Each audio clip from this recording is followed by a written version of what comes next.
ॐ सहनाववतु सहनौ भुनक्तु सह वीर्यं कर्वावहै तेजस्विनावधीतमस्तु मा विद्विषावहै। ॐ शान्ति शांति शांति। सबको सादर नमस्ते जी। वैदिक प्रज्ञा व्याख्यान माला जो प्रतिदिन 4 से 5 सोम से शनिवार तक चलती है, केवल एक दिन रविवार को बंद रहती है। तो आप सभी का हार्दिक स्वागत है। आप उसमें अपना वक्तव्य भी रख सकते हैं आगे नियत करके, और भजन के लिए भी आप जरूर पधारे। बड़े बड़े अच्छे विद्वान लोग भी हमारा ये लाभ लेते हो। आप भी तैयार करके बोल सकते हैं। तो प्रेम माता जी, लीजिए आप पहले भजन। हाँ जी, नमस्ते आचार्य जी। बहुत अच्छा लगा आपने जो बताया वहां का।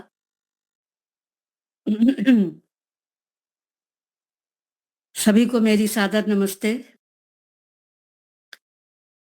एक प्रभु भक्ति का भजन।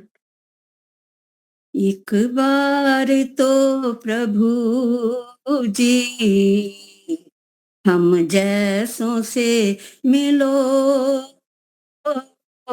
एक बार तो प्रभु जी हम जैसों से मिलो, मिलना उसी का नाम है, फुर्सत से घर मिलो, एक बार तो प्रभु जी हम जैसों से मिलो,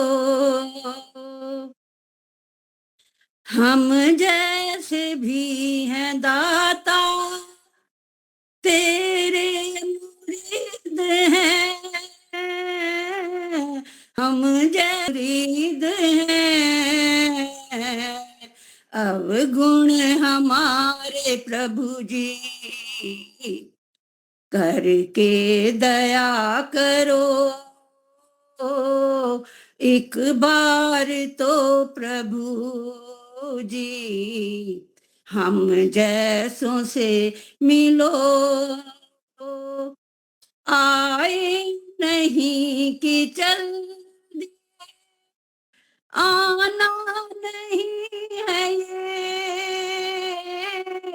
आए नहीं कि चल दिए, आना नहीं है,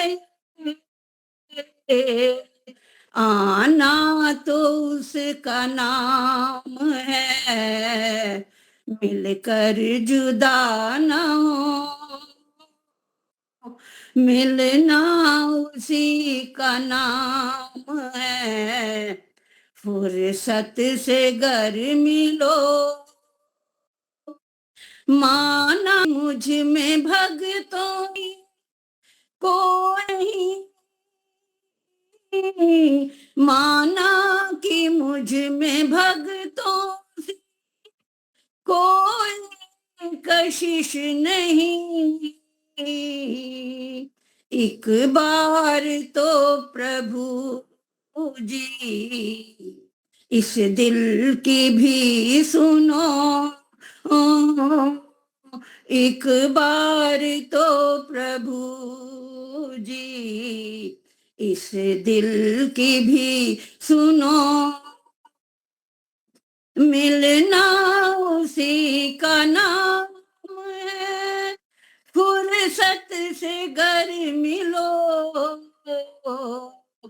एक बार तो प्रभु जी हम जैसों से मिलो, सबके तुम ही हो स्वामी, संसार के रचैया, सबके तुम ही हो स्वामी, संसार के रचैया, आया हूँ तेरे दर पे, करो पार मेरी नैया। आया हूँ तेरे दर पे, करो पार मेरी नैया। एक बार तो प्रभु जी हम जैसों से मिलो, मिलना उसी का नाम, फुर्सत से घर मिलो। एक बार तो प्रभु जी, एक बार तो प्रभु जी हम जैसों से मिलो। धन्यवाद आचार्य जी, बहुत बहुत समय देने के लिए। बहुत ही सुंदर भजन था। और धन्यवाद तो जी। अभी सुनेंगे। जी आचार्य जी, आपको नमस्ते। हाँ, एक प्रभु भक्ति का भजन रख रही हूँ। उम्र गुजर गई पल पल में, झूठ कपट और छल बल में। उम्र गुजर गई पल पल में, झूठ कपट और छल बल में। पाप ही मन में बसा रहा, आयु भर में फंसा रहा। मोह माया के दल दल में, झूठ कपट और छल बल में।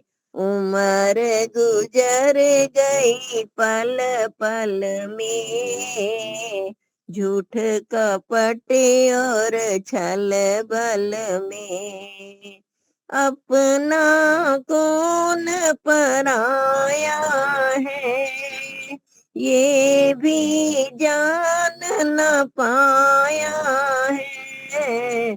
इस दुनिया की दल दल में, झूठ कपट और छल बल में। उम्र गुजर गई पल पल में, झूठ कपट और छल बल में। चैन कभी ना पाता हूँ, उलझ उलझ रह जाता हूँ। इस दुनिया की कल कल में, झूठ कपट और छल बल में। उम्र गुजर गई पल पल में, झूठ कपट और छल बल में। बेमोल मैं उसको भूल गया, नींद नशे में झूल गया। सत्ता है जिसकी जल थल में, झूठ कपट और छल बल में। उम्र गुजर गई पल पल में, झूठ कपट और छल बल में। झूठ कपट और छल बल में। धन्यवाद जी समय देने के लिए। बहुत सुंदर।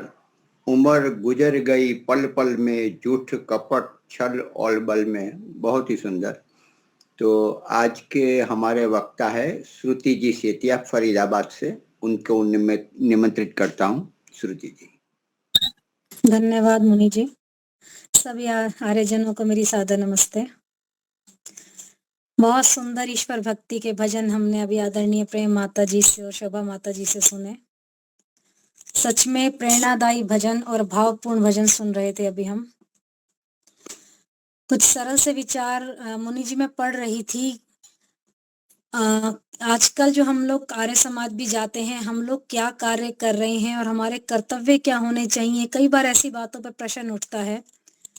तो स्वामी देव दयानंद जी महाराज ने अपना पूरा जीवन लगाया, तो थोड़े से विचार में उनके ही बारे में पढ़ रही थी कि जो ये आत्मबोध का पर्व शिवरात्रि है, आत्मबोध का पर्व ही कहते हैं इसको, क्योंकि उसी दिन इनको आत्मबोध का एक अपने जीवन में ऐसा हुआ, उनका जीवन पूरा बदल गया।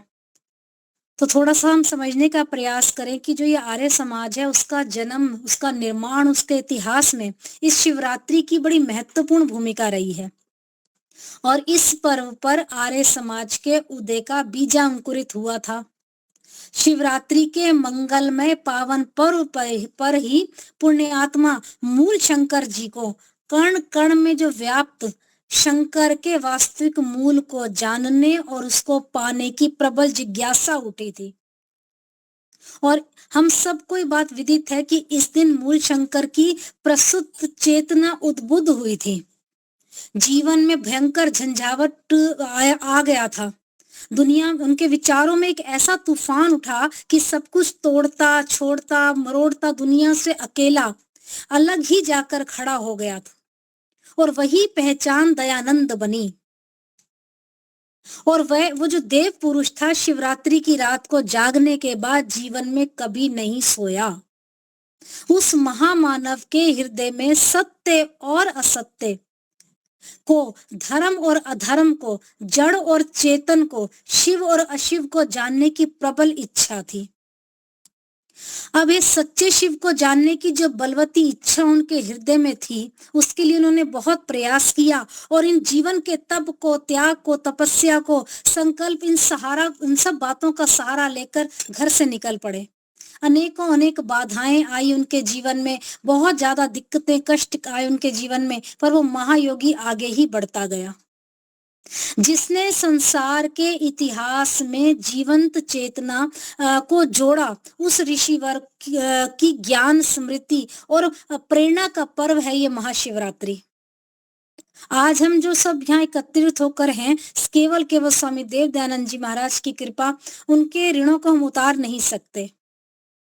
तो उनकी स्मृति की प्रेरणा का पर्व है ये शिवरात्रि। और ये पर्व जो होते हैं, जीवन में प्रेरणा देने के लिए, हमारे को संकल्प, एक श्रद्धा और न्यूनता का संदेश देने के लिए हमारे जीवन में आते हैं।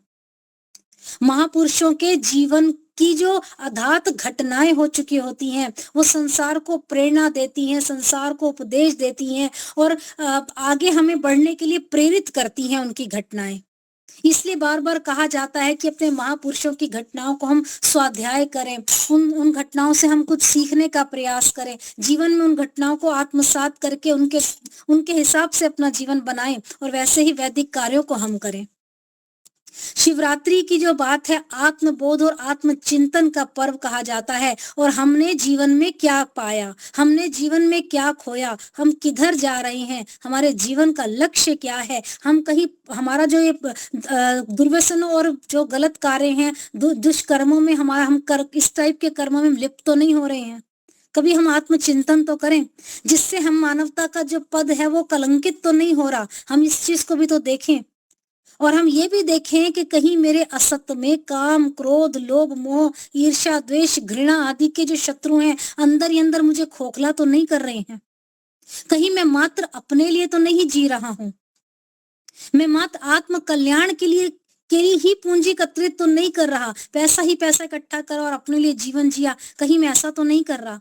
या मैं व्यर्थ की बातों में, भोग विलास की बातों में, वासनाओं की पूर्ति में अपना अमूल्य जीवन व्यतीत कर रहा हूँ। ये प्रश्न अपने आप से करके देखिए। और क्या भागता चला जा रहा हूँ जीवन की दौड़ में, मैं यहाँ किस लिए आया हूँ, मेरा कर्तव्य क्या है, मुझे कहाँ जाना है, क्या लेकर जाना है, किसके पास जाना है, इन्हीं बातों को कहते हैं आत्मबोध। यही है आत्मबोध हमारे जीवन का, ये जीवन बोध है, हमारा कर्तव्य बोध है। और ये दिशा बोध की ओर हमें धारा जो बह रही है, हमें इस ओर देखना है। भारतीय संस्कृति की मूल चेतना में आत्मबोध का स्वर प्रमुख है। अब इसी कारण के साथ हम भोग को देखते हैं। भौतिकता के साथ हम आध्यात्मिकता का, शरीर के साथ आत्मा का और प्रकृति के साथ परमात्मा को जानने का भाव जोड़ा गया है, जिससे क्या है, हमारे जीवन में सरसता बनी रहे और जीवन का जो हमारा मूल उद्देश्य है उससे हम लोग भटके नहीं। आज मानव के जीवन में क्या है, अलग अलग दिशाओं में व्यक्ति भाग रहा है और सबसे बड़ी बात है, हम पश्चिमीकरण की ओर भाग रहे हैं। हम मानव के जीवन का दृष्टिकोण मात्र भौतिकवादी हो गया है, प्राकृतिकवादी। तो ऐसे कहते हैं मार काट होगी, चारों तरफ अशांति हो गई, कलह है, रोग है, असंतोष है, लड़ाई झगड़े आदि ये सब हो रहे हैं। ये बढ़ेंगे नहीं, बढ़ेंगे ही बढ़ेंगे, घटेंगे नहीं, क्योंकि मानव जो है मूल से तेजी की ओर हट रहा है और कट रहा है। तो हम अपने जीवन के आत्मबोध को नहीं देख रहे, कर्तव्य बोध को नहीं देख रहे, हमारी दिशा क्या है, हमारे संकल्प क्या है, हमारा जीवन का लक्ष्य क्या है, ये सब जानने का हम प्रयत्न नहीं कर रहे। और हमारा इतिहास इस बात का साक्षी है कि छोटी घटनाओं को, उपदेशों को सुनकर लोगों ने अपना जीवन बदल दिया। बहुत से ऐसे व्यक्ति हैं जिनका जीवन बदल चुका है, जीवन का कायाकल्प हो गया। इसलिए हम कहते हैं विद्वानों की संगति में रहिए। छोटे छोटे उपदेशों से, छोटे छोटे वचनों से हमारे जीवन की दशा और दिशा दोनों बदल जाए। कई ऐसे व्यक्ति हैं जिनका पतित जीवन पवित्र जीवन बन गया, पापात्मा से पुण्य आत्मा बन गए।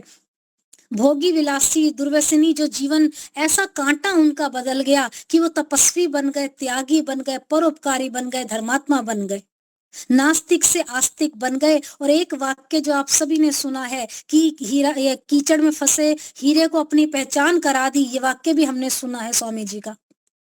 तो ये छोटे छोटे वाक्य हमारा जीवन बदल देते हैं। और ये सब तब होता है जब हमारे अंदर ज्ञान, विवेक और श्रद्धा की त्रिवेणी बह रही हो।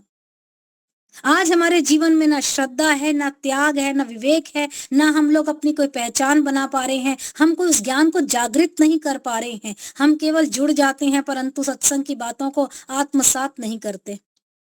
हम हृदय सत्य धर्म को जानने के लिए हमारा हृदय ललायित हो, हमारा आत्मबोध जागा हुआ हो, हम लोग, हमारी जो आत्मा है गहन पकड़ मजबूत हो, उसकी पक्की हो, हमारी संकल्प हमारे मजबूत हो, तीव्रता हो संकल्प में, और ये आत्म चेतना की जो पकड़ है गहरी होगी, वेदना से हम भरे हों, अंदर से जागे हों, ऐसा हमारा जीवन हो। आज हम अंदर से तो सोते ही जा रहे हैं, केवल बाहर से जाग रहे हैं, अर्थात दिखावे वाली दुनिया में हम जी रहे हैं। हमारे जीवन में पर्व आते हैं, उत्सव आते हैं, हम उनको याद करते हैं, वेद कथाएं सुनते हैं, जुलूस जलसे में जाते हैं, सम्मेलन देखते हैं। ये पर्व आते हैं और चले जाते हैं, किंतु कहीं भी हमारे जीवन में आत्मचिंतन, आत्म सुधार, बुराइयां छूटने की एक बेचैनी, एक ललक, एक भाव पैदा ही नहीं हो रहा। हम आत्म सुधार नहीं कर पा रहे हैं, हम बुराइयों को दूर नहीं कर पा रहे हैं। बाहर की दुनिया में खूब धूमधाम है, बाहर की दुनिया में बेचैनी है, इन प्रदर्शन की दुनिया हो गई है, अंदर की दुनिया सोई हुई है हमारी और खोई हुई है। आवश्यकता है तो अपने अंदर की ओर देखने की, अंदर आपके छुपे हुए सुख की, शांति की, उस आनंद के स्रोत तक पहुंचने की हमें आवश्यकता है, तभी हमारे जीवन की यात्रा सार्थक बन सकेगी। हम बच्चों को भी नहीं बता पा रहे कि पर्वों का महत्व क्या होता है, ये पर्व हम क्यों मनाते हैं, इनका क्या महत्व, हमारी भारतीय संस्कृति पे इनका क्या लाभ है, क्या हानि है, कुछ भी हम नहीं पढ़ पा रहे, ना बच्चों को बता पा रहे हैं। और शिवरात्रि के जो आत्मज्ञान का पर्व है, ये सत्य की खोज करने का पर्व है, आत्म चेतना को जागृत करने का उत्सव है और आत्मानुभूति को प्राप्त करने का अवसर है। ये शिवरात्रि जो है श्रेष्ठ संकल्पों को, व्रतों को दोहराने का व्रत है, त्योहार है। जीवन में कुछ करने का, कुछ आगे बढ़ने का, निरीक्षण की वेला है ये। शिवरात्रि जो है सच्चे शिव के साथ अपने आप को जोड़ने का पावन संदेश लेकर आती है और महर्षि के जीवन खोज थी, ये इनके परिवर्तन का कारण बन के आई थी। इससे पूर्व जितनी भी शिवरात्रियां आई होंगी या आगे भी आ रही हैं, कोई परिवर्तन, कोई सत्य बोध नजर नहीं आ रहा है। उस महापुरुष ने सत्य और असत्य, धर्म और अधर्म, पाप और पुण्य, मृत्यु से अमरता की ओर बढ़ने का हमें मार्ग दिखाया। वे मनु का एक बड़ा सुंदर कथन है, उसको साकार करना चाहते थे स्वामी दयानंद जी महाराज। और वो कथन क्या था? एत दृश्य प्रसुतस्य सकाशाद्र जन्मनः स्वयं स्वयं चरित्रम शिक्षरेण पृथ्व्याम सर्व मानवा। कि हम समग्र वसुधा के लोग, बड़ा ही सुंदर कथन है कि भारत भूमि की शरण में आओ। यहाँ से जो आप जीवन देखेंगे, उत्तम चरित्र को लेकर, उन्नत की शिक्षा को लेकर, आदर्शों को ग्रहण करो, इसी से तुम्हारा कल्याण संभव है। आज आर्य समाज को आवश्यकता है आत्मशुद्धि की, आत्मनिरीक्षण की और चरित्र के उत्थान की, आत्मविश्लेषण की। मन, वचन और कर्म में आई भी जो अपवित्रता है, असहिष्णुता है, अधार्मिकता है, नास्तिकता है, इन दुर्गुणों को दूर करने के लिए सभी संस्थाएं जो हैं, सभी धार्मिक संगठन, ये सब संस्थाएं हैं, सभी मंदिर हैं, आर्य समाज की बात भी करें, इन सब बुराइयों को दूर करें। परस्पर ईर्ष्या को, द्वेष को, घृणा को, असहयोग की जो भावना है, स्वार्थ की भावना है, पदोलुप्तता की भावना है, इन बुराइयों को दूर करने का हमारे को विचार करना चाहिए। ऋषि देव दयानंद जी ने जो ज्योत जगाई थी, जो मशाल जलाई थी, उन विचारों का प्रचार प्रसार करने की आज महती आवश्यकता है। आर्य समाज के चिंतन में विचार प्रधान है। ये विचार जो है संसार को विचार देने का एक संगठन है। और ये किंतु पीड़ा ये है कि आज हम लोग स्वयं विचार की भावना हमारे जीवन में, कर्तव्य की भावना हमारे जीवन में सब शून्य होती जा रही है। और हम लोग जिस उद्देश्य से, जिस कर्तव्य से उस महापुरुष के ने आर्य समाज बनाया था, स्वामी जी ने कितनी मेहनत से आर्य समाज की स्थापना करी, किसी उद्देश्य से तो करी है, वो आज हमारी आंखों से ओझल हो रहा है। हम लोग केवल पद की लालच में ही रह गए हैं, या आर्य समाज में व्यक्ति आते कम हैं, बच्चे तो बिल्कुल भी नहीं आ रहे हैं, और हम औरों की तरह बस ईंट पैसा इकट्ठा करके या कुछ फिक्स डिपॉजिट या चुनाव या पद के अहंकार में इन चीजों में फंसते जा रहे हैं। हमारा मूल जो है वो टूटता चला जा रहा है। तो ये शिवरात्रि का पर्व हमें जगाने आया है कि जागो आर्यों, जागो, उठो। प्रभु ने, ऋषि दयानंद जी महाराज ने के हाथों में जो प्रभु की पवित्र वाणी, जो वेद वाणी, उसकी धरोहर थी, जैसे ईश्वर ने सौंपी थी उनको। और इस वेद वाणी के प्रकाश को घर घर पहुंचाना, ये हमारा भी तो कर्तव्य है। केवल यहाँ बैठकर नारे लगाना या कुछ सुनने से लाभ नहीं होगा। अपने जीवन में कुछ परिवर्तन अवश्य हमें लेकर आना है। और ये तभी होगा जब हम संकल्प लेंगे, इदम दयानंदाय इदम नमः। ये ऋषि के ऋण से उऋण होने का सच्चा मार्ग है। ये तर्पण है उनका, ये उनको सच्ची श्रद्धांजलि है। शिवरात्रि की जो भावना है, ये संदेश है, ये उनको श्रद्धांजलि देने का एक कर्तव्य है। उठो, जागो, अपने कर्तव्य का बोध करो, जड़ पूजा से चेतन पूजा की ओर बढ़ो। ऋषि के विचार, जीवन दर्शन, जो सत्य की बातें थी, धर्म की बातें, कर्तव्य की बातें, उनका जो उन्होंने बोध हमें कराया, हम उनको जाने समझें, हम लोग चिंतन विचार करें। जीवन दर्शन, सत्य, धर्म जो हमारा पीछे हट रहा है, उसको हम प्रचार प्रसार करें। विचारों की शून्यता से लोगों को हम जागृत करें। जो जगत हमारा नरक बनता जा रहा है, उसको एक संजीवनी बूटी लाकर देने का हम प्रयास करें। हमारे समाज से मिलकर, जुटकर कार्य करें, इस संगठन को और आगे लेकर जाएं। यही दयानंद जी हम सबसे चाहते थे।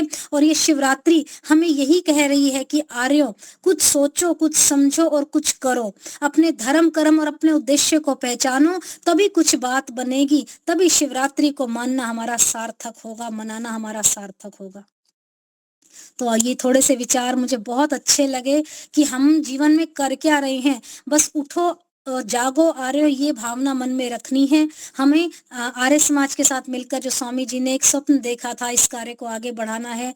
हर घर में वेद वाणी पहुंचानी है, यज्ञ करने का हर घर में संकल्पित करना है सबको, और संगठित होकर कार्य करना है। तभी आर्य समाज आगे बढ़ेगा। स्वामी दयानंद जी के विचारों को हमने, स्वामी दयानंद जी के सपनों को हमें पूरा करना है। ये हम सबका कर्तव्य है। और हम शिवरात्रि के पर्व को मनाएंगे तभी सार्थक, जब हम लोग संकल्पित होकर कार्य करेंगे। हम अपने जीवन में अच्छे कार्य करें, अच्छे विचार रखें, सात्विक जीवन जीने का प्रयास करें। तो आइए 2 पंक्तियां कहकर अपनी वाणी को विराम दूंगी, फिर आदरणीय लीला माता जी के विचारों को सुनेंगे। अभी तो और संभलना है, अभी तो और संभलना है, अभी तो और संभलना है, अभी तो और संभलना है। ऋषि दयानंद के सपनों को, स्वामी दयानंद के सपनों को हमें पूरा करना है। अभी तो और संभलना है, अभी तो और संभलना है, अभी तो और संभलना है, अभी तो और संभलना है। आंधी बरसात तूफानों से कभी नहीं भय खाएं, आंधी तूफान बरसातों से कभी नहीं भय खाएं। जब हो संकट देश धर्म पर अपना फर्ज निभाएं, जब हो संकट देश धर्म पर अपना फर्ज निभाएं। प्राण भले ही जाए हो, प्राण भले ही जाए, सतपथ से न डरना है। अभी तो और संभलना है, अभी तो और संभलना है, अभी तो और संभलना है, अभी तो और संभलना है। ऋषि दयानंद के सपनों को, स्वामी दयानंद के सपनों को हमें पूरा करना है। अभी तो और संभलना है, अभी तो और संभलना है। जला रहे जो ऊंच नीच और भेदभाव की ज्वाला, जला रहे जो ऊंच नीच और भेदभाव की ज्वाला। अमृत के बदले जो दे रहे हमें जहर का प्याला, अमृत के बदले जो दे रहे हमें जहर का प्याला। सह न सके संकल्प यही हो, सह न सके संकल्प यही, अन्याय न सहना है। अभी तो और संभलना है, अभी तो और संभलना है, अभी तो और संभलना है, अभी तो और संभलना है। ऋषि दयानंद के सपनों को, स्वामी दयानंद के सपनों को हमें पूरा करना है। अभी तो और संभलना है, अभी तो और संभलना है।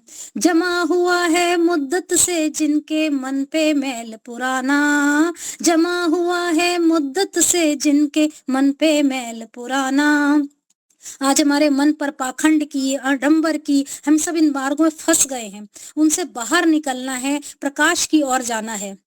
पाखंडों के फंदों से है उनको हमें बचाना, पाखंडों के फंदों से है उनको हमें बचाना। भूले भटके फिरे जहां में हो, भूले भटके फिरे जहां में उनको राह बताना है। अभी तो और संभलना है, अभी तो और संभलना है। ऋषि दयानंद के सपनों को, स्वामी दयानंद के सपनों को हमें पूरा करना है।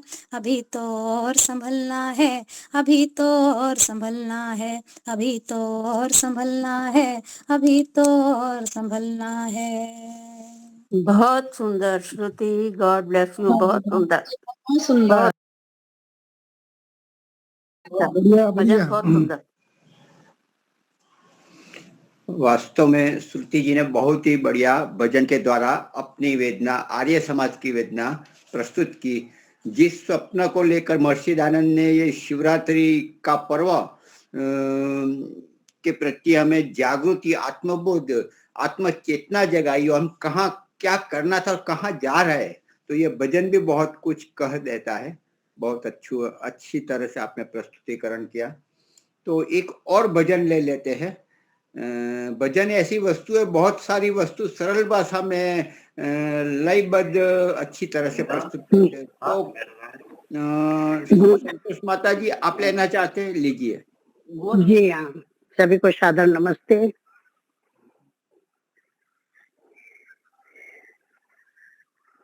न लाया साथ कुछ बंदे, न तेरे साथ जाएगा, कि मुट्ठी बांध कर आया पसारे हाथ जाएगा। तेरे ये महली चौबारे यहीं रह जाएंगे प्यारे, तेरी माँ या के भंडारे न जाए साथ में प्यारे, जिसे तू मानता अपना वही तुझे को जलाएंगे। न लाया साथ कुछ बंदे न तेरे साथ जाएगा।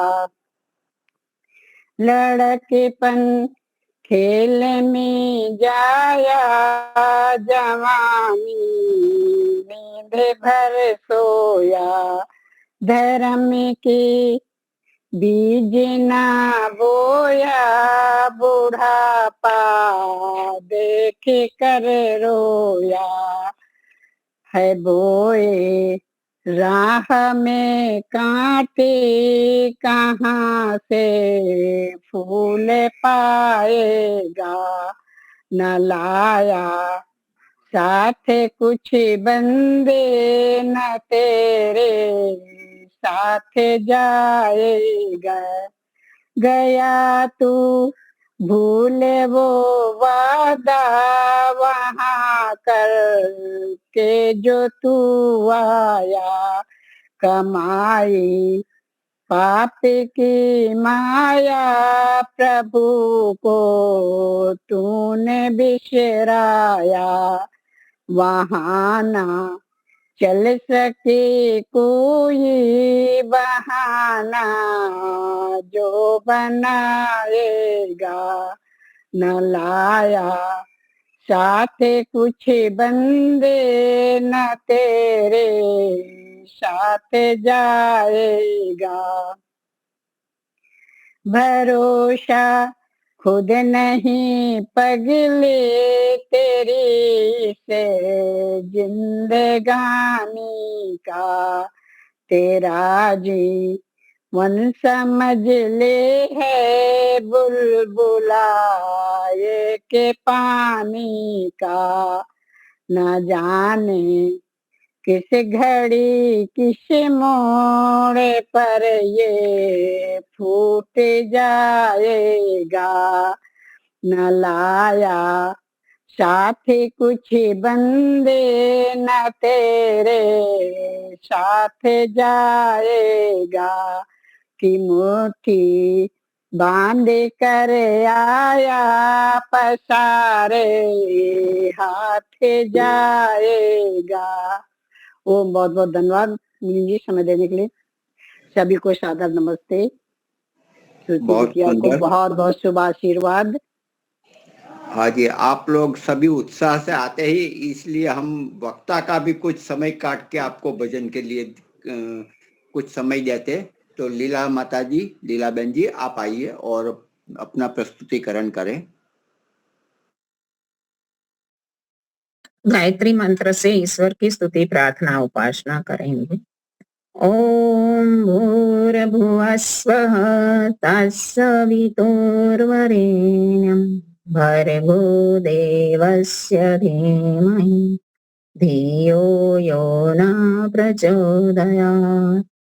सबका रक्षक, जगत के सब जीवों का आधार, जो प्राणों से भी प्रिय और स्वयंभू है, जिसके संसर्ग से संसार के सारे प्राणी सभी क्लेश और दुखों से मुक्त हो जाते हैं, जो नानाविध जगत में सर्वत्र व्यापक होकर सबका पालन और पोषण करता है, सकल जगत का उत्पादक, सब ऐश्वर्यों का दाता, जिसकी प्राप्ति में सभी की सब आशाएं एवं अभिलाषाओं की पूर्ति है, उस पवित्र परमात्मा के तेज को हम अपने हृदय में धारण करते हैं। वो परमात्मा हमारी बुद्धियों को निकृष्ट मार्ग से निवृत्त करके उत्कृष्ट मार्ग की ओर प्रेरित करे। आदरणीय मुनि जी, धर्म प्रेमी सज्जनों, वंदनीय मातृशक्ति। अभी अभी श्रुति बेन ने बड़ी ओजस्वी वाणी में बताया, वास्तव में हम आर्य बहुत सिद्धांतों की चर्चा करते हैं, तर्क वितर्क करते हैं, लेकिन इतना ही शक्ति और समय हम अपने इन सिद्धांतों को जीवन में ढालने के लिए, आचरण में लाने के लिए पुरुषार्थ नहीं करते। ये सबसे बड़ी कमी है हमारी। हमारे सिद्धांतों, विश्व में कोई भी संप्रदाय या कोई भी शास्त्रों के सिद्धांत इतने ऊंचे नहीं है। वास्तव में वेद के सिद्धांत को कोई छू नहीं सकता। वास्तव में वेद के सिद्धांतों को कोई परास्त नहीं कर सकता। लेकिन हमारी कमी है तो वही है कि हम उसको आचरण में नहीं डाल रहे। आज प्रवचनों के माध्यम से, साहित्य के माध्यम से, समारोहों के माध्यम से प्रचार तो हो रहा है, लेकिन बीच के काल में जो हुआ, जो आर्य जनों के जीवन के जो हम दृष्टि डालते हैं, पंडित लेखराम का जीवन देखो, स्वामी श्रद्धानंद का देखो, महात्मा हंसराज का देखो, कितना त्याग और तपस्या उनके जीवन में थी और सिद्धांतों को अपने आचरण में ढालने के लिए कितना ही उन्होंने जीवन में अपना परिवर्तन कर दिया था। तो ये सब चीजें हमें विचारणीय है हमारे लिए। तो मेरा विषय तो चल रहा है गत 2 सप्ताह पहले मैंने एक हिरण्यगर्भ वाला मंत्र रखा था और मंत्र का अंतिम पद है कस्मै देवाय हविषा विधेम। इसकी जो महर्षि दयानंद ने इसकी विवेचना में कहा है कि अति प्रेम और योगाभ्यास से विशेष भक्ति किया करे। तो आज थोड़ी चर्चा करें कि अति प्रेम क्या होता है। हम सांसारिक वस्तुओं से प्रेम करते हैं, व्यक्तियों को प्रेम करते हैं, माता पिता अपनी संतानों को प्रेम करते हैं, भाई बहन एक दूसरे को प्रेम करते हैं, भाई भाई को प्रेम करता है, मित्र मित्र को प्रेम करता है, पति पत्नी एक दूसरे को प्रेम करते हैं। तो उस प्रेम कब होता, प्रेम में क्या होता है? प्रेम जब होता है तो जो एक दूसरे को प्रेम करते हैं व्यक्ति उसके सुख के लिए सब कुछ करने के लिए तैयार होता है और उसका दुख उसको वो देख नहीं पाते, तो उसके दुख को दूर करने के लिए और उसके सुख के लिए वो तमाम प्रयास करते हैं और उसको मिलने की इच्छा तो सदा बनी ही रहती है। जो अपने पुत्र कोई बाहर है, पुत्री बाहर है, थोड़ा सा वियोग हुआ, कुछ दिन हुआ तो माता पिता याद करते हैं क्योंकि उसके प्रति प्रेम है। एक माँ अपने संतान के प्रति प्रेम के कारण क्या नहीं करती, सब कुछ करती है, अपने सब सुखों का त्याग कर देती है, रातों की नींद उसके पीछे गवा देती है जब कभी कुछ बीमारी आदि हुई तो इसी प्रकार यदि हम ईश्वर से प्रेम करें, ईश्वर से प्रेम करते कब कहा जाएगा? जो हम ईश्वर से, ऐसे तो ईश्वर पूर्ण है, वो कभी नाखुश नहीं होता, निंदा से नाखुश नहीं होता, ना प्रशंसा से प्रसन्न होता है, एक रस अखंड। लेकिन हमारा कौन सा कार्य है जो ईश्वर को हम प्रसन्न कर सकते? ईश्वर को कैसा लगेगा ऐसा सोचकर हम कोई कार्य करते हैं क्या? हम ऐसा सोचते जरूर हैं कि समाज में लोग क्या कहेंगे, ऐसा करेंगे तो लेकिन ईश्वर के बारे में हम नहीं सोचते कि हम ऐसे ऐसे व्यवहार करेंगे तो ईश्वर को अच्छा लगेगा नहीं लगेगा, ईश्वर के नियमों के अनुसार है नहीं है, ऐसा नहीं सोच रहे। यदि हमारा ईश्वर से प्रेम होगा तो हम ईश्वर की आज्ञा का पालन करेंगे और ईश्वर के मिलने के लिए क्या हमारा मन आकुंठ हो रहा है? कभी हमारी संध्या नहीं हुई, कभी उपासना नहीं हुई, तो हमारे मन में लगना चाहिए, उस भूख लगनी चाहिए कि नहीं, मुझे ईश्वर को मिलने का मेरा समय हो, ईश्वर को मुझे मिलना है। उसके लिए हम तल पापड़, गुजराती में कहते तल पापड़ हो जाते हैं, उसके बिना रहा नहीं जाता। जैसे प्यासे को पानी बिना रह नहीं सकता, भूखा भोजन के बिना रह नहीं सकता, इसी प्रकार ईश्वर के वियोग में, ईश्वर को मिले बिना उपासक रह नहीं सकता, तो हमारा अति प्रेम कहा जाएगा। तो महर्षि दयानंद को कैसा प्रेम था ईश्वर के प्रति? इतना प्रेम था को वो सत्य को भी इतना चाहते थे, वेद को भी इतना चाहते थे और ईश्वर को भी इतना चाहते थे कि इसके लिए किसी भी चीज के लिए जो अवैदिक सिद्धांत थे, जो असत्य बातें थी, जो ईश्वर के नियमों से विरुद्ध था, उसके साथ कभी भी समझौता नहीं किया, यहाँ तक कि अपनी जान भी क्यों ना चली जाए। तो हमारा प्रेम ईश्वर के प्रति अति प्रेम है या नहीं? जो देखे हम कि जैसे हम सोचे कि जो माता पिता है, भाई बहन है, पति पत्नी है, घर परिवार है, मित्र वर्तुल है, सगे संबंधी है, ये तो परमपिता परमात्मा ने हमें कुछ काल के लिए प्रयोग करने के मात्र के लिए साथी संगी के रूप में दिए है। वो तो सदा रहने वाला नहीं है। अभी माताजी ने भजन गाया ने कि कुछ नहीं लाए थे, खाली हाथ आए थे, खाली हाथ जाना है। सारे रिश्ते यहाँ धरातल पर धरा रह जाएंगे। कुछ भी धन संपत्ति साथ आने वाली नहीं है, लेकिन उसको हम अपनी हृदय से, अपनी छाती से लपेटे हुए हैं, उसको छोड़ नहीं पा रहा है। तो ये हमारा ईश्वर के प्रति प्रेम का, कहते हैं कि प्रेम की गली इतनी सांकड़ी, इसमें कोई दूसरा नहीं समा सकता, केवल मात्र आत्मा और परमात्मा ही समा सकता है। वहां ना कोई सगे संबंधी, रिश्ते नाते, भाई बहन, माता पिता, धन संपत्ति, कुछ भी नहीं। जब हमारी आत्मा केवल मात्र परमात्मा को पुकारेगी, उसको ही देखेंगी, सुनेगी, जानेंगी, तब हम कहेंगे कि हमारा ईश्वर से अति प्रेम है। उपासना करने बैठते हैं तो भी क्या होता है, उपासना में मन वहां भागता है, वहां कुछ किया, किसको मिला, कहाँ जाना है, क्या खाना है, वो सारी संसार जो संस्कार पड़े हैं हमारे अंदर भोग के, वो हमारा मन उठाता रहता है। तो हमारा ईश्वर के प्रति प्रेम कैसा होना चाहिए? अति प्रेम होना चाहिए। तो अभी अध्यात्म के मार्ग पर यदि हमें आगे बढ़ना है, तो अध्यात्म के मार्ग में आगे बढ़ने के लिए पहले तो हमें विवेक बनाना पड़ेगा। विवेक, वैराग्य, वेद ज्ञान और योगाभ्यास, ये 4 साधन है अध्यात्म मार्ग में आगे बढ़ने के लिए। विवेक क्या होता है? हमें ये विवेक होना चाहिए कि हमारे जीवन की इस प्रौढ़ अवस्था के अंदर हमें क्या छोड़ना है, क्या ग्रहण करना है, क्या कौन सी चीजों के साथ संबंध बनाना है, कौन से संबंधों से विमुक्त होना है। तो इन सारी चीजों से हमें विवेक बनना चाहिए। यदि हमारे अंदर विवेक ही नहीं है कि जैसे आगे के जीवन में हम भोगते आए, खाते आए, पीते आए, दौड़ते आए, भागते आए, सारा का सारा इसी दिशा में भी चलता रहेगा, तो हमारा विवेक कहाँ? विवेक हमें जागृत करना है। अभी बेन ने कहा ना कि सत असत का, जड़ और चेतन का, शिव और अशिव का विवेक जागृत करे। हमारी आत्मा के अंदर हम विवेक को जागृत करें कि मेरे जीवन के इतने दिन गुजर चुके हैं, अभी मुझे क्या पाना है, अभी मेरे जीवन का मार्ग किस मार्ग की ओर ले जाना है।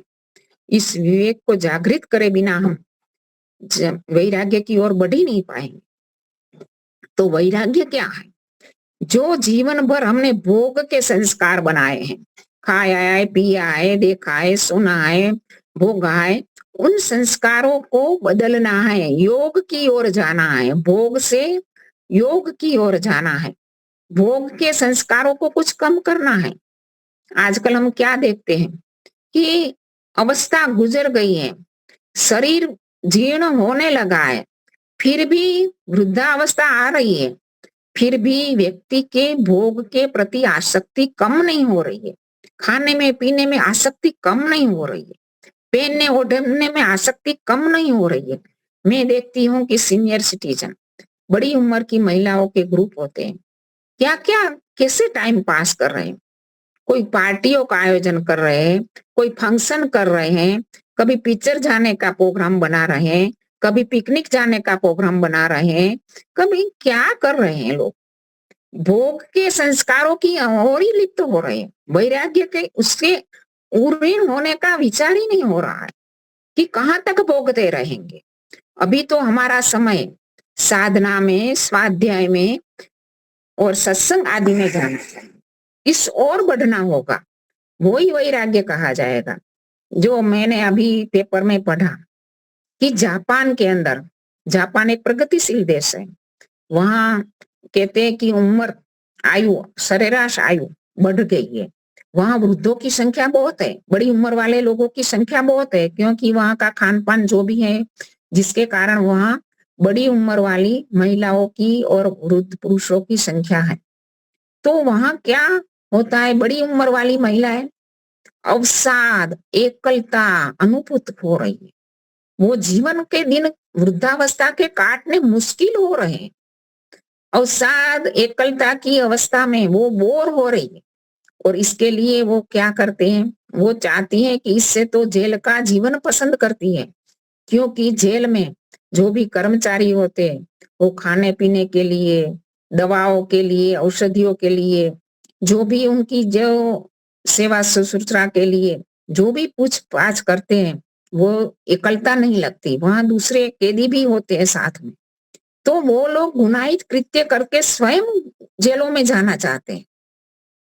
क्योंकि वो कहते हैं कहीं तो बच्चे उनको छोड़ दिए, क्योंकि पश्चिम का जीवन ही ऐसा है, बच्चों के साथ रहते नहीं है, जीवन साथी छोड़ के चला गया, अभी अकेला ही जीवन गुजार रहा है। लेकिन हम देखते हैं कि भारतीय संस्कृति कितनी उत्कृष्ट संस्कृति है। हमारे ऋषियों ने कितना अच्छा हमें आश्रम व्यवस्था दी है। हमारा वानप्रस्थ आश्रम, वृद्धाश्रम नहीं, वानप्रस्थ आश्रम। वृद्धाश्रम में तो मजबूरी से जाना पड़ता है, लेकिन वानप्रस्थ आश्रम में स्वेच्छा से हम जा सकते हैं और वहां अपनी साधना, सत्संग, स्वाध्याय आदि करने और इस जीवन के ये दिन अच्छे से गुजार सकते हैं, और जो अब तक नहीं कर पाए वो कर पाते हैं। तो हमारे यहाँ कोई ऐसी एकलता, अवसाद वाली परिस्थिति आने की संभावना नहीं है यदि हम अपनी आश्रम व्यवस्था को अनुसरण करें। तो आश्रम व्यवस्था बड़ी उत्कृष्ट है हमारे यहाँ, लेकिन हम आश्रमों में जाना ही नहीं चाहते, हम घर को छोड़ना ही नहीं चाहेंगे, आश्रमों में रहना ही पसंद नहीं करेंगे, तो फिर ये तो हमारा दोष है। तो परमपिता परमात्मा की ओर से वेदों में भी आश्रम व्यवस्था का बड़ा ही उत्कृष्ट वर्णन है। तो आश्रम व्यवस्था हमारे लिए बहुत ही उत्कृष्ट अवस्था है। और ऐसे भी कहते हैं कि वैराग्य कब होता है? जब विषयों में दुख देखते हैं हम, जो भी विषय में सांसारिक जीवन में हम दुख देखेंगे तब जाके हमें वैराग्य होगा। यदि हम उसमें सुख ही प्रतीत करते रहेंगे तो कभी वैराग्य नहीं होगा। तो दुख कब देखेंगे? जब किसी व्यक्ति की मृत्यु होती है, शमशान में ले जाते हैं, तो वो कहते हैं ना कि शमशान वैराग्य हुआ। तो कुछ देर के लिए, कुछ दिनों के लिए रहता है मन में कि नहीं ये तो सब निरर्थक है, पूरा जीवन कुछ भी साथ आने वाला नहीं है, चलो ये तो ईश्वर की ओर, ईश्वर ही सच्चा है, शाश्वत है। तो ऐसी एक घटना में पढ़ रही थी कि एक प्रौढ़ वय का व्यक्ति जो शमशान में जाकर एक ओटले पर बैठा था, तो उसी समय एक युवा जो उसका पड़ोसी था, वो किसी की अंत्येष्टि संस्कार के लिए वहां आया हुआ था। तो उसने देखा कि पड़ोसी के जो गुजर गए हिमांशु भाई वहां बैठे हुए, तो उसने उनको जाके पूछा कि हिमांशु जी आप यहाँ क्यों आकर बैठे, कोई आपका गुजर गया है व्यक्ति, अंत्येष्टि के लिए आए हैं? नहीं नहीं, ऐसा नहीं है, कुछ नहीं बोले। बाद में थोड़ी देर के लिए उन्होंने स्वयं खुलासा किया कि मैं कुछ दिन कभी कभी यहाँ आकर बैठता हूँ। क्यों, किस लिए आता हूँ? क्योंकि कभी मेरे मन में कोई मेरा अहित करता है तो मेरे मन में क्रोध उभरता है, उसका अहित करने की मेरे मन में भावना आती है, तो उसी समय मैं यहाँ आकर बैठ जाता हूँ, तो मेरा क्रोध निवृत्त हो जाता है, क्रोध से मैं निवृत्त हो जाता हूँ और लगता है कि ये संसार तो निरर्थक है, एक ना एक दिन हमें जाना ही है, तो ये छोड़ो, ये बातें ईश्वर की न्याय व्यवस्था पर छोड़ दो। तो इसी प्रकार कोई भी ऐसाएं उभरती है, लोकेशना है, वितेशना है, पुत्रेशना है, तो मैं यहाँ आकर बैठता हूँ तो ऐसनाओं से विमुक्त हो जाता हूँ। मुझे लगता है कि ये सांसारिक जीवन, जो भी मेरा जीवन है, वो कभी ना कभी इस जैसे अंत्येष्टि पर जो सब रखा जाता है और उनको अग्निदान देकर लोग यहाँ से चले जाते हैं, इसी प्रकार मेरा भी एक दिन जाना ही है, तो मेरी भी यही गति होगी।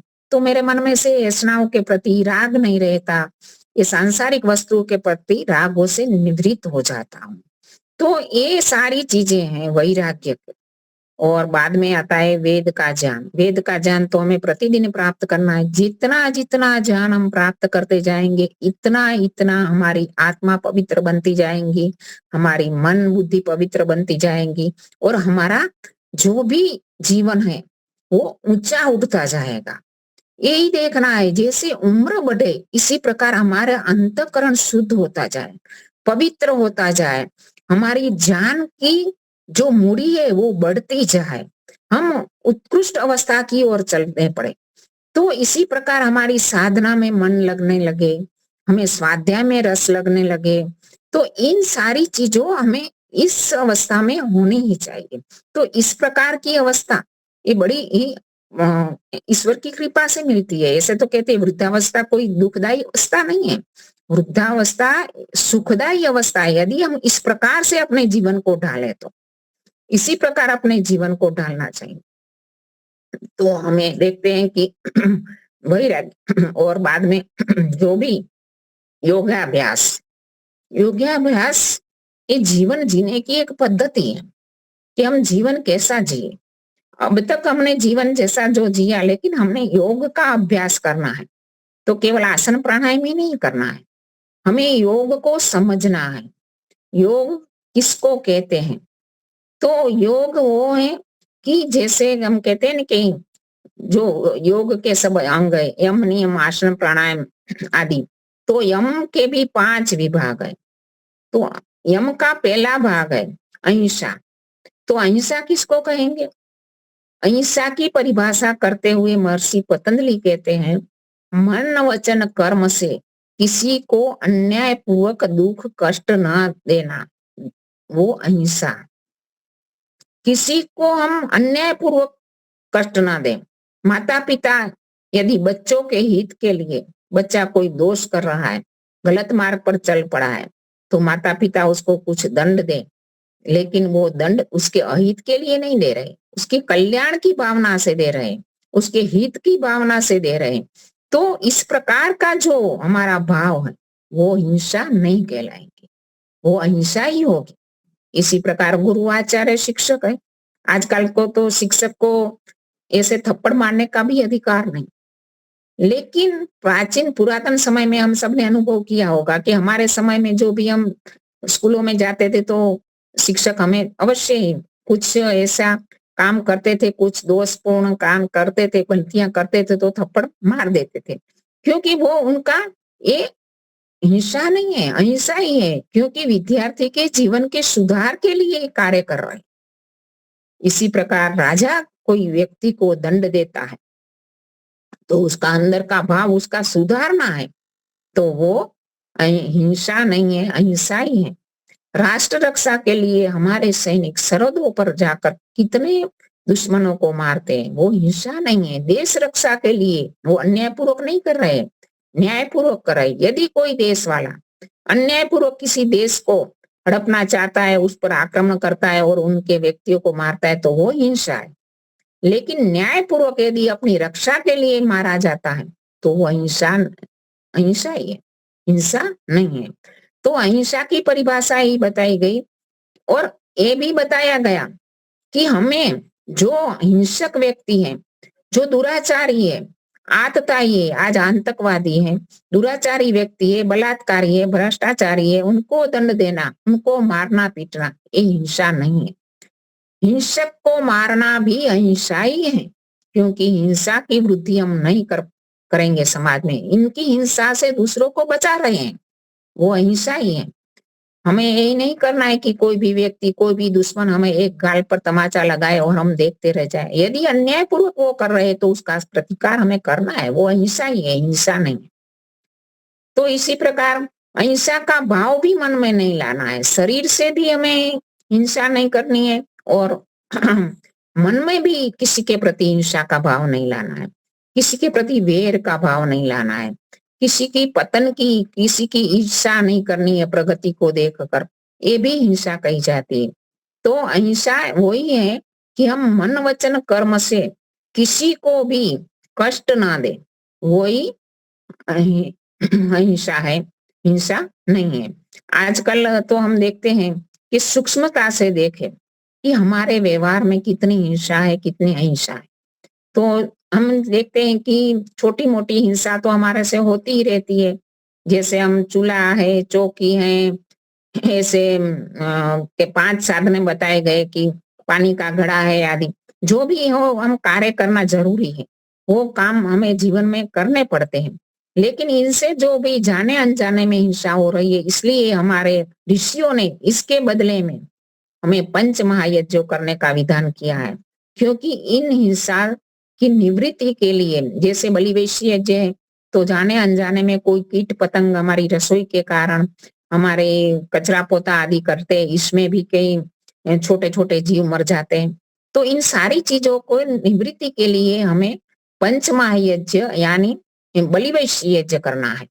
हम बलिवैश्य यज्ञ में भी उनकी आहुतियां देना है कि जो परोक्ष जीव है, जो हमारे से उनकी हत्या हुई है, तो उसकी रक्षा का दायित्व भी हमारा है। तो इसी प्रकार हमारे ऋषियों ने बहुत अच्छी सी व्यवस्था हमें प्रदान की है। तो हिंसा का हमें ध्यान रखना पड़ता है, और हमारी वाणी से भी किसी को हम कठोर कोई भी चीज कहनी होती है तो वो हम दोनों भाषा में कह सकते हैं। सत्यम ब्रूयात प्रियम ब्रूयात, सत्य तो कहना है लेकिन प्रिय बनाकर बोले। कोई व्यक्ति का स्वभाव होता है कि कहते तो सच है लेकिन कठोर भाषा में कह देते हैं, तो दूसरे के व्यक्ति के दिल में चुभता है, तो वो सत्य का प्रभाव इतना नहीं पड़ता।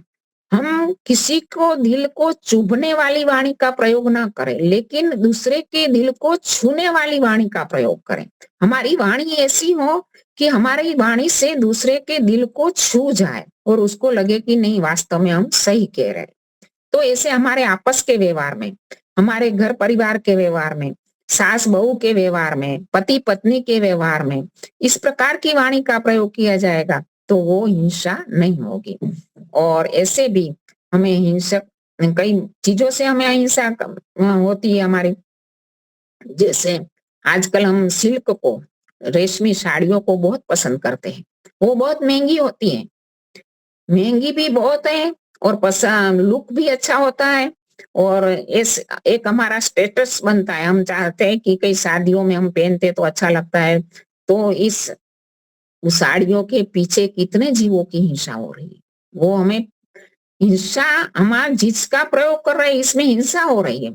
जैसे रेशम का कीड़ा, रेशम का कीड़ा एक कोशेटो होता है, क्योंकि उनके अंदर वो कीड़ा अपने आप को सुरक्षित रखता है, तो वो उसके लाड़ से वो कोशेटो बनाता है। वो उसकी लाड़ इतनी रेशम का डोरा जो एक तंतु होता है, तंतु इतना ही शानदार होता है, इतना ही स्मूथ होता है, इतना ही मुलायम होता है कि वो तंतु पूरा का पूरा यदि हम ले तो वो लगभग 100 फुट लंबा होता है। तो इस रेशम का कीड़ा वो कोशेटो बनाता है, और कोशेटो में तब तक रहता है क्योंकि वो उसका रक्षण करने वाला पड़ होता है, उसके अंदर वो तब तक रहता है जब तक उसका पूरा विकास ना हो जाए। यदि वो विकास होने के बाद उसको तोड़कर बाहर निकलता है तो वो कोशेटो टूट जाता है, और वो रेशम के तंतु टूट जाते हैं, तो वो वस्त्र बनाने काम में नहीं आते। तो हम क्या करते हैं कि ऐसे तंतुओं को तोड़ने के लिए टूटा ना जाए, इसलिए क्या करते हैं आजकल मनुष्य कितना स्वार्थी, अपने लोभ के लिए ऐसे कोसेटों को लेकर उबलते पानी में डाल देता है। तो क्या होता है कि अंदर से रेशम का कीड़ा मर जाता है, और पूरा 100 फुट लंबा वो तंतु निकल पाता है, और इसमें से साड़ियां बनाई जाती। और ऐसा ही मोती का है, वो सच्चे मोती की कंगन मालाएं कितनी अच्छी लगती है, लेकिन वो छिप जो समुद्र में रहती है, छिप उसका घर है। छिप के अंदर कालू नाम की एक जंतु रहता है। वो क्या करता है, वो छिप के अंदर रहता है, सुरक्षित रहता है, लेकिन कभी रेत का कण उसके अंदर घुस जाता है। सब छिप में नहीं होता, कुछ कुछ में होता है, तो उसी समय उसको शरीर में चुभता है। जैसे हमारे शरीर पर कोई ऐसा पदार्थ आ जाता है तो हमें चुभता है, और हम चाहते हैं कि वो जल्दी से जल्दी दूर कर दे। तो कालू क्या करती है, वो छिप के अंदर छुपी हुई कालू नाम का जीवात ये करता है कि अपने शरीर से एक ऐसा रस पैदा करता है कि वो कण से उसको, उसकी बॉडी को सुरक्षित करता है। वो रस में जो जितना वो रस जब तक रहती है कालू अंदर, वो उसका मोती का निर्माण हो जाता है वो रस से। लेकिन वो तो कोई कोई छिप में होता है, सब में नहीं होगा। तो इसलिए मनुष्य कितना स्वार्थी है, ऐसी छिपों को बाहर लाकर कई ऐसे समुद्र के पानी रखकर इसमें छिपों को रखा जाता है, और सब छिप के अंदर रेत के कण तो नहीं घुसेंगे, किसी किसी के अंदर घुसेंगे। तो वो हम लोग क्या करते हैं, हमारे आजकल के स्वार्थी मनुष्य क्या करते हैं, वो रेत के कण उसके अंदर घुसाए जाते हैं, और सब कालू इसका रस से शरीर से ऐसा रस जरित करे कि जिससे मोती का निर्माण हो। तो ये उनके वो जीव की तो हत्या ही हो जाएगी, वो उसके लेंगे तो।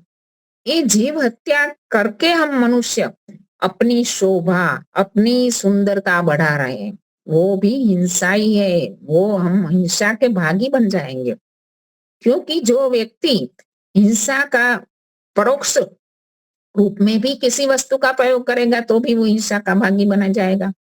तो इसी प्रकार हमें इस अहिंसा को तो बहुत अच्छे आगे भी हम बढ़ाएंगे, आगा लंबा है, लेकिन अभी समय 5 मिनट 5 और 5 हो गया है, तो मैं अपने विषय को यहाँ ही पूरा करूंगी। इतियों शांति।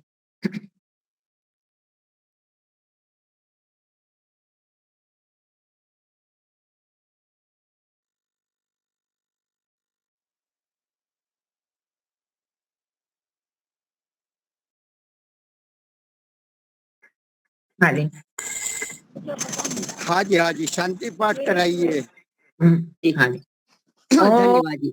शांति अंतरिक्षं शांति पृथ्वी शांतिरापः शांतिरोषधयः शांति वनस्पतयः शांतिर्विश्वे देवा शांति ब्रह्म शांति सर्वं शांति शांतिरेव शांति सामा शांतिरेधि।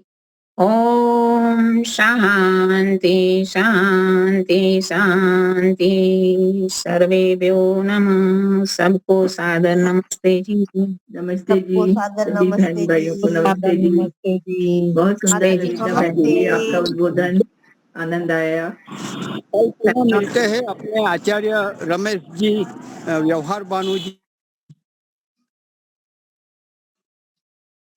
आवाज नहीं आ रही। 78-90।